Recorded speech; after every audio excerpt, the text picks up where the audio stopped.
Bonjour à toi, mon nom est Yann Razoumin, je suis chasseur de tête et talent manager sur le continent africain et pour le continent africain depuis près d'une vingtaine d'années.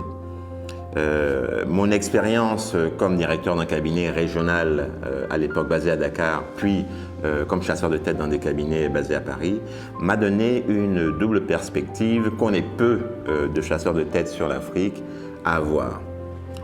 Cette expérience m'a permis de voir arriver la montée en puissance du phénomène des RIPAT, le retour en Afrique de cette communauté africaine professionnelle. Ça m'a permis également de toucher du doigt la manière dont ces RIPAT géraient leur insertion socio-professionnelle en Afrique. Je peux témoigner, pour avoir moi-même fait certaines de ces erreurs, du parcours parfois difficile que ça peut représenter.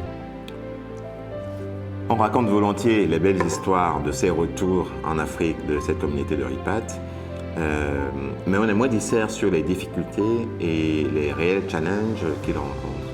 Les 7 conseils qui vont suivre, les 7 vidéos qui vont suivre, sont des conseils tirés de mes 20 années d'expérience, d'échanges avec ces candidats préparant leur retour, de l'observation de leur insertion professionnelle en Afrique et des erreurs qu'ils ont pu faire.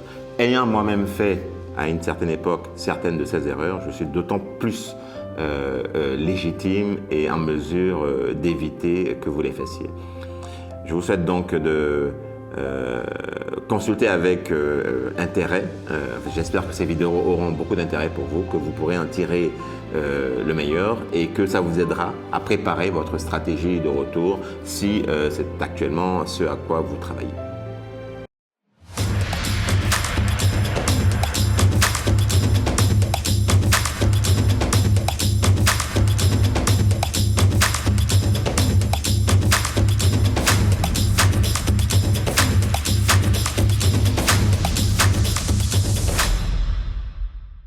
Conseil numéro 1, retourner pour les bonnes raisons. Ça a l'air évident dit comme ça, mais on va élaborer l'ensemble des raisons pour lesquelles la communauté africaine, la diaspora professionnelle africaine rentre, et vous verrez que ça peut être intéressant d'y réfléchir. Certains d'entre eux rentrent pour des raisons financières. C'est la vie rêvée d'expatriés, maison, voiture, école internationale, etc.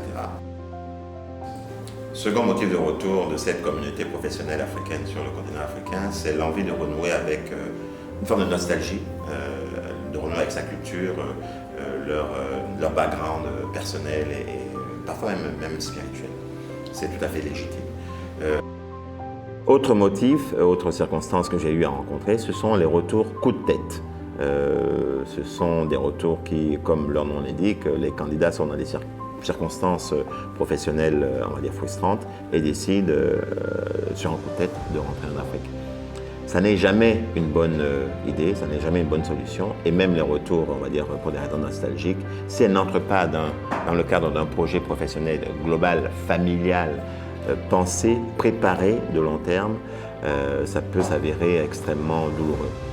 J'ai quantité de cas, quantité de candidats qui m'ont fait part de leurs expériences et des conséquences de cette impréparation et qui sont revenus dans leur pays d'émigration initiale, frustrés, littéralement, on va dire, lavés de leurs expériences.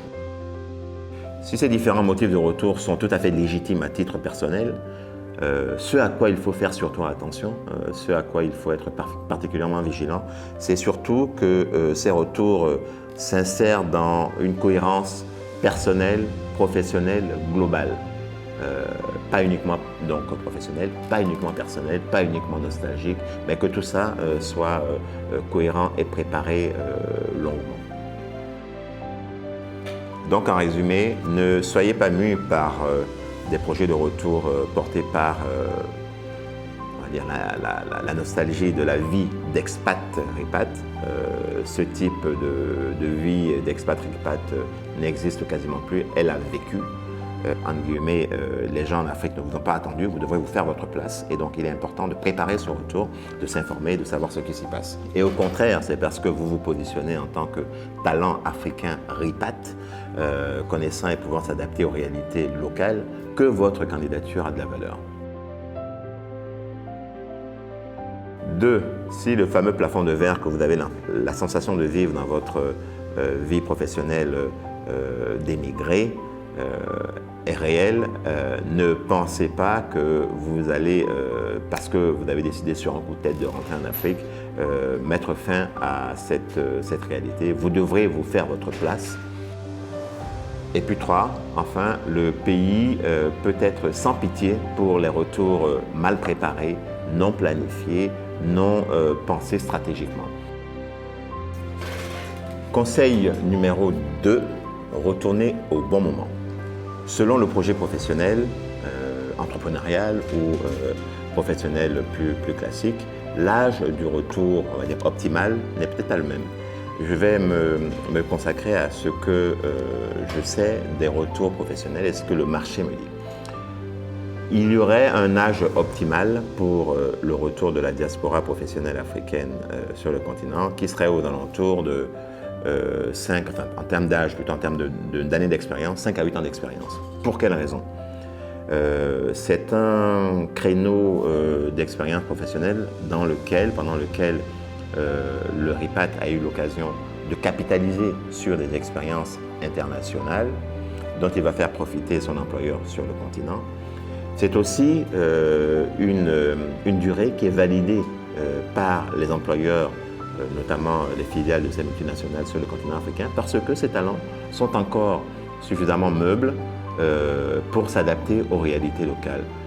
Au-delà de cette période, c'est un peu plus difficile. Je ne dis pas que c'est impossible, pour des raisons simples, c'est-à-dire que les racines ont commencé à prendre de manière assez profonde dans leur contexte européen, chinois ou américain, et l'adaptation aux réalités sur le continent peut être plus difficile. Donc voilà la raison pour laquelle cette période de 5 à 8 ans d'expérience est jugée optimale, tant par les faits que par les employeurs qui recrutent ces candidats de la diaspora. C'est donc l'expérience qui vous permet quelque part de valoriser votre parchemin dans lequel parfois vous avez investi considérablement. Il est important d'être conscient aussi d'une réalité, c'est que rentrer trop tôt dans votre projet, votre stratégie, vous expose au risque d'une décote et de prendre beaucoup plus d'années pour revenir à un niveau de rémunération, un niveau de salaire qui correspond ou qui permet d'amortir les frais de votre formation à l'étranger.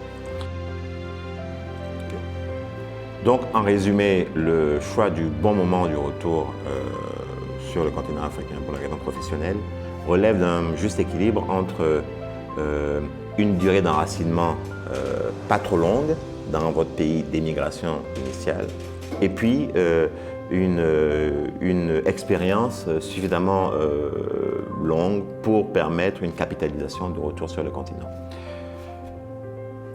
Secondo, si votre projet professionnel de retour en Afrique est suffisamment clair depuis un certain temps, veillez à multiplier les expériences dans les secteurs que vous savez recruter en Afrique. Qu'est-ce que je veux dire par là? Je me souviens de l'expérience d'un excellent ingénieur togolais, 15-20 ans d'années d'expérience dans le nucléaire, et qui a décidé à un moment de rentrer au Togo. Je ne pouvais malheureusement plus rien pour lui. Je veux dire, le secteur du nucléaire dans ce pays particulièrement n'offrait quasiment aucune perspective. Enfin, aucune perspective. Donc ce que je veux dire par là, c'est que si vous avez un projet de retour qui est clair, dès la fin de vos études ou dès le début de votre vie professionnelle, essayez d'acquérir les expériences dans les secteurs que vous savez pertinents et recrutants en Afrique. Et donc c'est à ça que je vous accompagne. N'hésitez donc pas à visiter les liens que je vous mets en dessous et puis à mettre un petit pouce sur cette vidéo si vous l'avez aimée et si elle répond à des questions que vous posez.